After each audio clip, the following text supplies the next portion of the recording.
Many thanks for coming and joining today's session. I think it's been probably marketed marginally incorrectly, and I believe that I'm told that I'm the closing keynote. I perceive the last session of the day as often the graveyard slot, the half an hour before you get to get your hands on a beer or a drink. So I'll try and make this snappy. And as was said at the start as well, I'm delighted to answer questions on anything that I present today and also anything else Google related. Clearly, if it's sticky or it's going to get me into trouble or lose my job, I will say no comment. But please do. All topics are kind of on the table, and I'm happy to do my best in terms of answering any queries that you might have. But to introduce myself, so I look after e-commerce partnerships at Google. Now, really what that means is bringing the best of Google's technologies, platforms, and services to e-commerce retailers, but specifically where it sits outside of AdWords. So if you came here today thinking about how am I going to drive lower cost per acquisition, drive down my CPC, increase my share of impressions on search, then this is probably not the presentation for you. But what I wanted to do is to kind of give you three perspectives or three insights that I'm seeing from retailers that I'm partnering with around how they can create ancillary revenue streams and also at the same time drive core retail sales. It kind of sounds a little bit like, well, how can you have your cake or ice cream and eat it? It sounds almost too good to be true, but I'm hopefully going to try and explain to you how that can indeed be a reality. So I'm going to talk to you about three things. First is really kind of the operating environment, which I believe probably all of you guys live in at the moment. So clearly I'm here at Internet Retailing. I'm assuming there's a good majority of e-commerce merchants in the crowd. Can we get a show of hands for who's in e-commerce? And then the second thing I'll talk to you about briefly is a trend I'm seeing around personalisation. So obviously nothing particularly new here, but an interesting trend that I'm seeing, and specifically a number of retailers starting to use this to their advantage.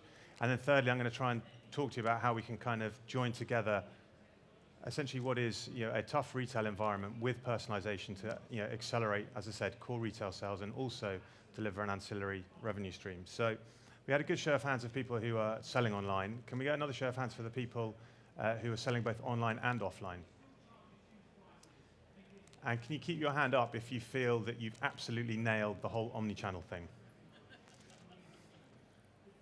Okay, well, you're in good company. So, I mean, this is kind of an emerging or a long-standing theme that omni-channel is tough. We've seen the demise of a good number of large players on the UK high street, Jessops, HMV. But just this year, we've seen Jones the bootmaker go into administration, and then I think just more recently, Agent Provocateur was taken over by Sports Direct. It's a slightly unhappy marriage, I think, going on there. But again, broadly, along the lines of the fact that these retailers haven't necessarily adopted digital to their advantage, as fast as some of the other players out there. And more quantitatively, we've got a bit of data here from the retail think tank, which is KPMG and Ipsos. And clearly, where we're operating today in terms of a retail environment is very, very different to where we were back in 2006. But I guess the good news here and the light at the end of the tunnel is that obviously we're in a significantly better place today than we were, say, like in Q4 2012. And specifically, we're seeing that retail sales are up 13.7% online. Mobile is a huge part of that. And specifically, we're seeing some sectors as well, specifically apparel, who are doing incredibly well, as I think consumers start to understand that the whole touch and feel, whilst is, of course, hugely important, and I think we talked about being in store and the ability to interact with product, that is, of course, incredibly important. But if you do returns, sizing, shipping right, then I think the Zalandos, the ASOSes, and even the Amazons of this world are starting to show us that actually there are huge areas for growth still within e-commerce. An interesting stat that I read last week as well was I think Amazon this year is forecasted to become the US's largest apparel retailer. So it just goes to show that there is opportunity out there, and it's not all doom and gloom.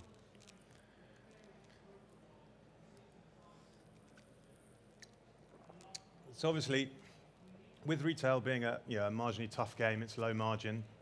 What are retailers doing to respond to this? Well, Amazon, as we can see here, are building out ancillary revenue streams. They've got a number of different products and services. Many of them are there. A lot of them aren't as well. But clearly, they're doing this to bolster, the fact that even for Amazon, they run a pretty razor-thin margin on their core retail proposition. It's not just Amazon. Tesco's been doing this for a long time. And perhaps to a lesser extent, Sainsbury's. It's not necessarily an ancillary business, but it's a diversion away from core grocery. And I think, obviously, the acquisition of Argos just at the back end of last year also talks to the fact that retailers are looking to diversify their portfolio of retail opportunity. And again, more quantitatively, this is a survey that was run by Web Loyalty just last month, which says that 67% of retailers are now actually adopting an ancillary revenue stream to prop up their core retail business. So I hope I've kind of painted a picture, which I'm sure you guys actually experience far more viscerally than I. That it's tough out there, but there's definitely room for growth, room for opportunity. The opportunity that is presented to us from both omnichannel and mobile, I think, are huge and not going away anytime soon. The second thing I wanted to talk to you about was personalization, and specifically where I see personalization kind of feeding into the whole ability to build an ancillary revenue stream for your business and also deliver just a better customer experience. So it's not particularly new, but personalization is clever. So I guess back in 2001, 1998, Google launched Google search engine. And you might be sort of fooled into thinking, well, search is inherently personal by virtue of the keyword that you type in. And if that is of course true. But it wasn't until 2005 that we actually launched personalized search, which allowed users to obviously get a tailored and personalized experience based on a whole bunch of different cues beyond just the keyword in the main, broadly their search history. And Facebook is another kind of original gangster here. These guys launched in 2001, and at the time weren't actually hugely differentiated from the MySpaces and the other social networks of the time. But where they started to see real explosive growth was around the 2006 timeframe when they launched the newsfeed, which is ultimately a totally dynamic and user-first experience. And it's absolutely not the one-size-fits-all experience that the MySpaces of the day were offering. So where are we seeing this work in retail? Again, sorry to hark back to Amazon, but have a look here. This is the homepage for Amazon for 3 very different users. And you can see that they are vastly different both in the products and services that are being offered. Contrast that to the exact same 3 users looking at the homepage of Walmart, and you see exactly the same products and services on offer. This is kind of similar, but in a bad way. Slightly closer to home, John Lewis. So here's a good example, and I'm sorry to pick on them, and I'll tell you why I pick on them in a minute. But yes, a little bit closer to home. The reason I pick on John Lewis is that the offline experience at John Lewis is just phenomenal. You walk into store, you're generally greeted with a smile, the customer service is excellent. I'm treated very much like a human being. I get a real personal service when I step into the offline John Lewis experience. In the online world, however, as great and as usable as the website is, there's nothing personal about it at all. This is the homepage that I saw just a couple of days ago when I was putting this together. Not wildly useful for me. And maybe I'm being a little bit harsh because at this particular point in time, I wasn't signed in. However, when I do sign in, I see exactly the same thing. Now, I think what's perhaps slightly unnerving here from a retail point of view, and if I was John Lewis, they have my purchase history. Now, there's 2 things that I bought online from John Lewis, a fridge and a TV. So the notion of when I click on the inspiration and advice tab on John Lewis to see female fashion and makeup, they don't really talk to my either previous purchase history or my gender. So I think this is just a huge missed opportunity that that we're not fully encapsulating as an industry. I guess then the next question is like, well, this is all nice, it's all good and well, but does it work? Does it actually drive sales? And this is a study that Alibaba did with P&G, specifically for the Pampers brand in China. And we can see quite clearly here that pre-post, we're seeing a very, very big uplift in conversion rate for a personalized shopping experience versus a non-personalized shopping experience.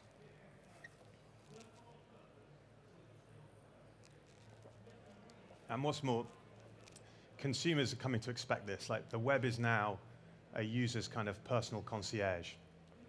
And shoppers are almost expecting to be told what to buy rather than actually having to go and actively look and browse for what it is that they're looking for. So this is a study that we actually ran just last week. So this is less than 7 days old.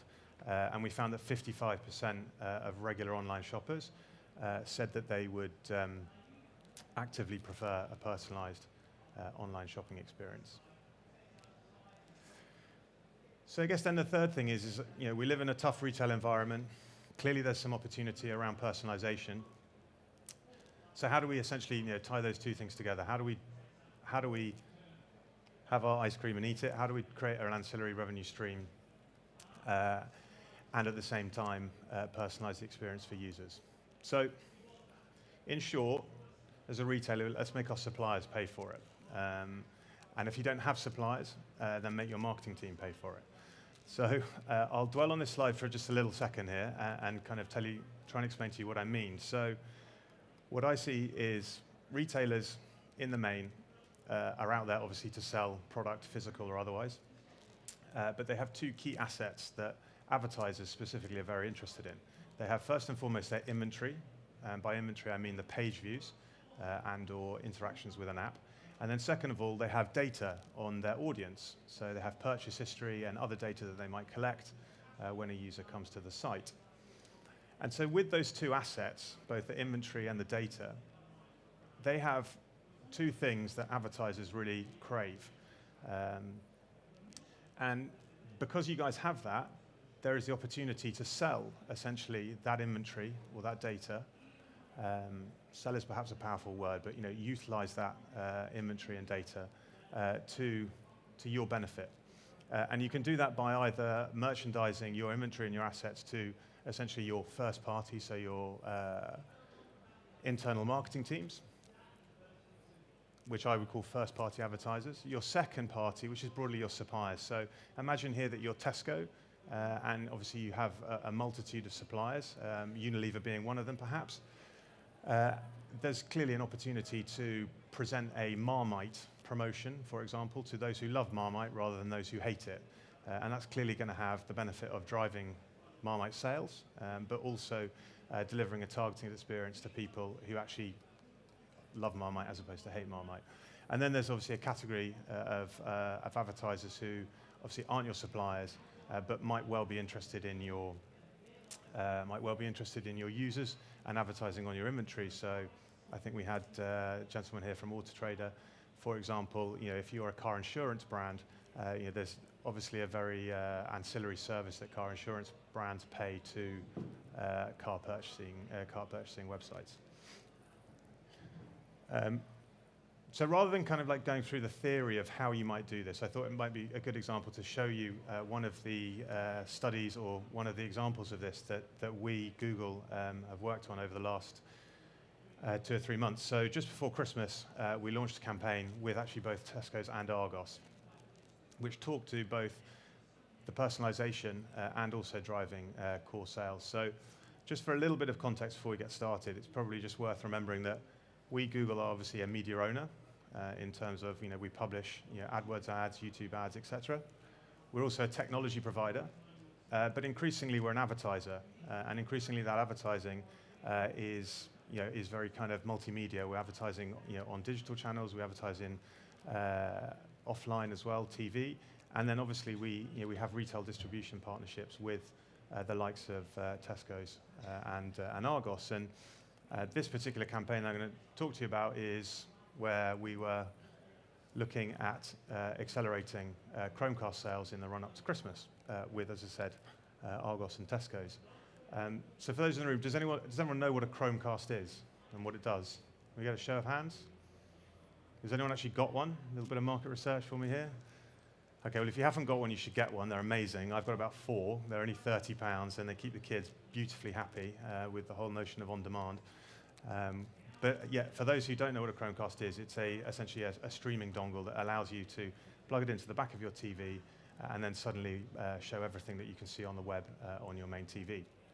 So what do we do here with Argos and Tesco's? Well, we actually personalized, or we had Tesco's personalized for us, the campaign experience for their shoppers. So this is on Tesco's. You can see here the Chromecast ad unit right at the top of the page. And this is on the Tesco's grocery site and is targeted to just TV buyers. So this wasn't like the John Lewis example where everybody sees the same thing. You had to be a TV buyer in terms of your previous purchase history to see this ad on the Tesco's grocery page. And then over here, we also targeted the campaign to all those within the technology category who had either bought or browsed for a TV previously. Argos was a similar story. We only showed this particular unit here for the Chromecast for people who had just bought a TV.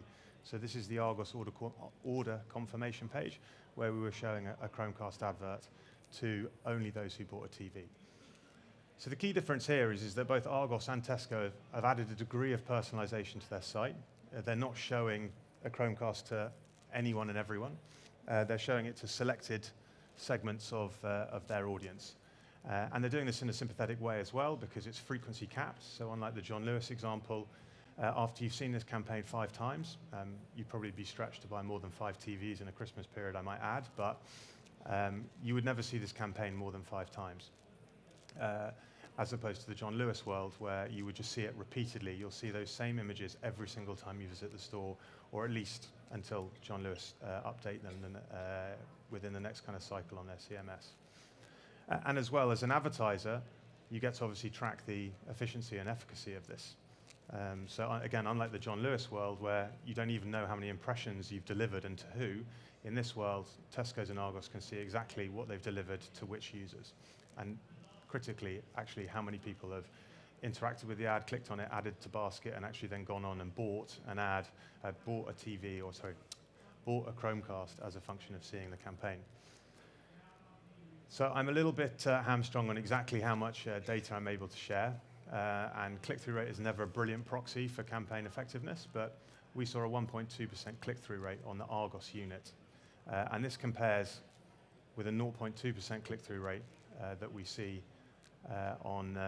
for exactly the same campaign, but on other media sites like The Telegraph and the Mail Online. And that actually compares again even more favorably with a general benchmark of about 0.11 for the same size ad unit across a whole slew of different advertisers. And again, I'm not at liberty to divulge exactly how many additional Chromecasts were sold, but the number was significant. And also the investment that we put behind this campaign on both Tesco's and Argos was also significant. So I think it really speaks to the fact that actually Tesco's and Argos in this instance were able to drive additional revenue, even though they weren't contracted to sell any more of these things. It was just a case of hosting the campaign on their website. So to recap about what I've tried to speak about here, tried to lay out a sort of picture of retail being a difficult and a challenging place, and it is, and I don't think that's going to change in the near future. The rise of mobile, the proliferation of media channels that all of you guys will need to use to find your in-market shoppers, that's not going away. That's not consolidating quickly anytime soon. So it's tough really to drive a very, very profitable e-commerce experience.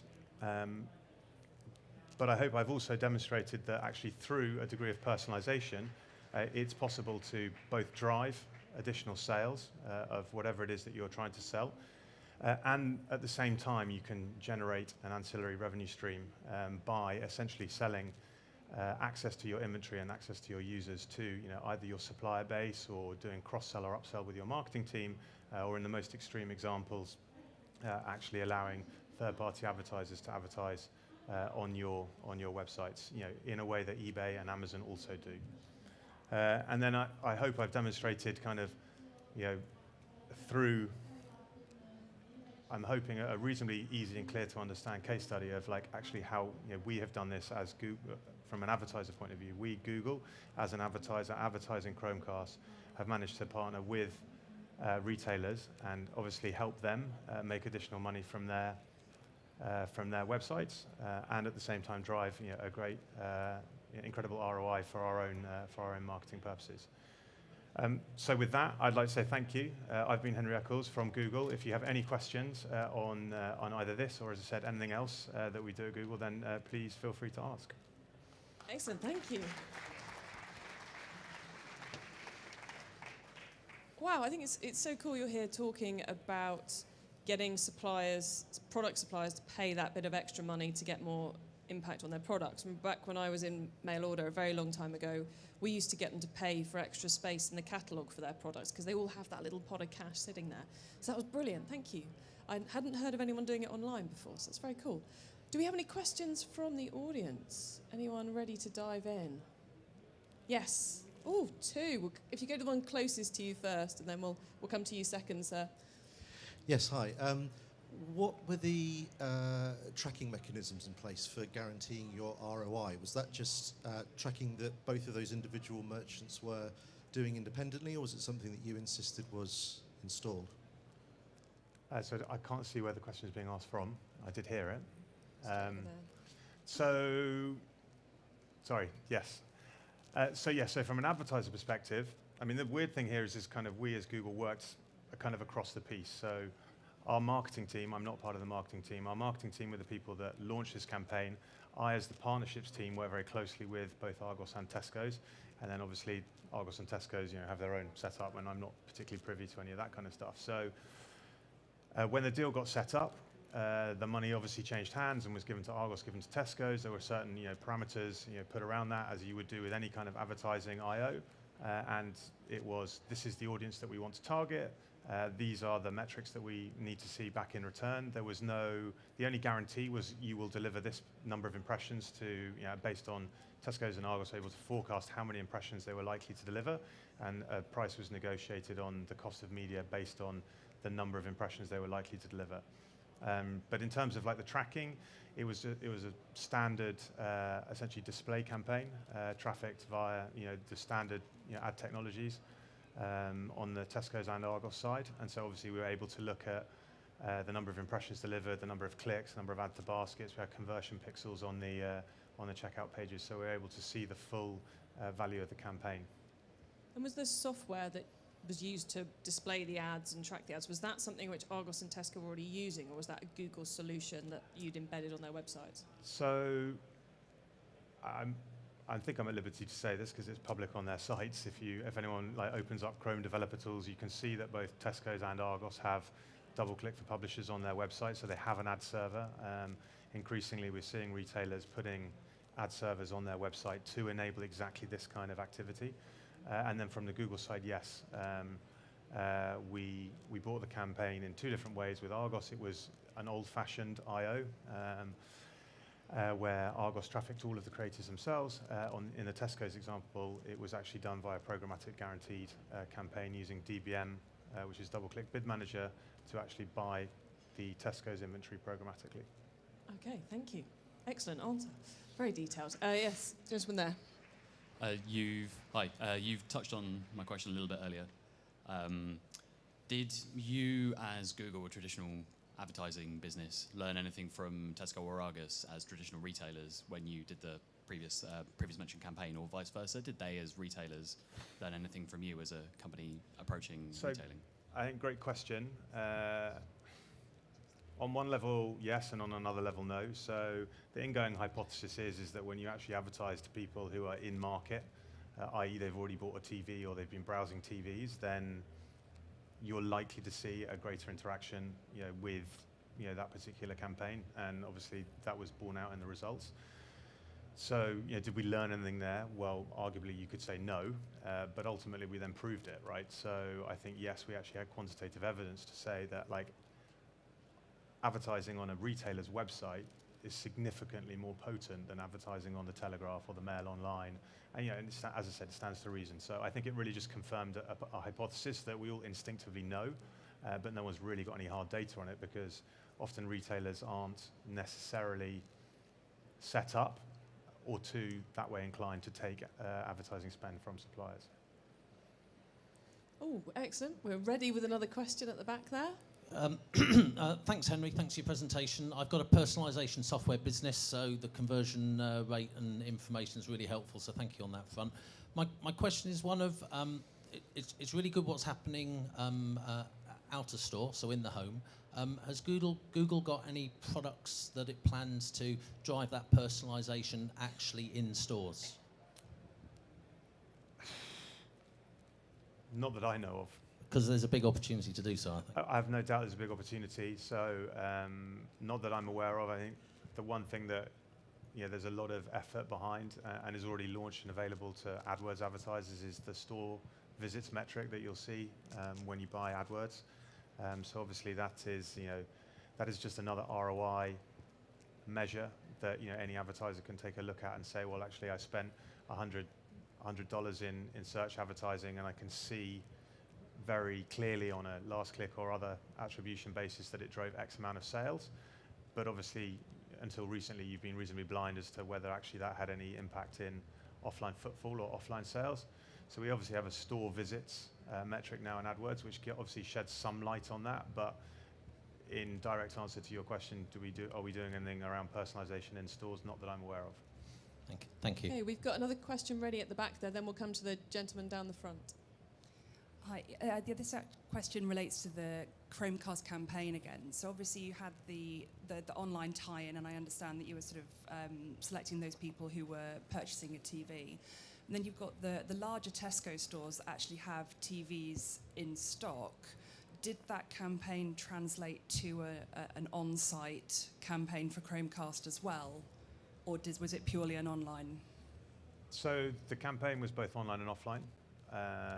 In terms of, there was a whole bunch of store activation stuff, and this was the kind of one. It was an integrated online campaign. We bought on Tesco's, Argos, and then a whole bunch of other traditional media sites, and then we also had a whole bunch of retail activation stuff in store.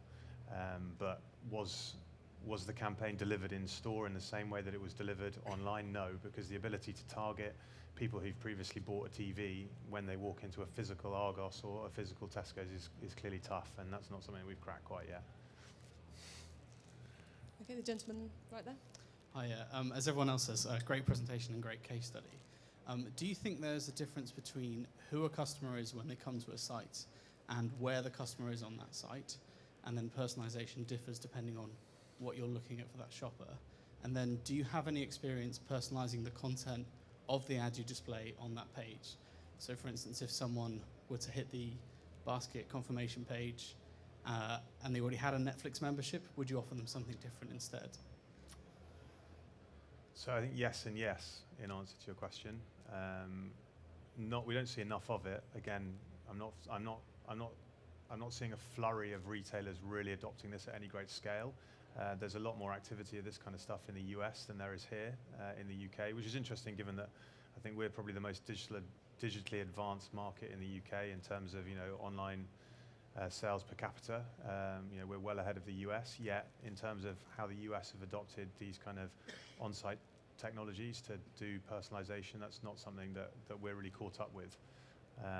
And yes, in terms of segmenting your audience down to what they've done, what they haven't done, and then specifically targeting them either positively or negatively is entirely possible. And we do see that. I mean, Netflix is a good example. They've launched campaigns across the web actually recently where they're negatively targeting people that they know have a Netflix subscription, know that they have a Netflix subscription. So we're seeing to see this sophistication in the market, but it's not as widespread as certainly I would like it to be. Thank you. Okay, everyone, we are now out of time, which means you're free to head to the bar, which I think opens very shortly. I'm sure if any of you more of you got questions, Henry will be hanging around for a bit to answer those. But for now, let's just give him a great round of applause for being so brilliant today.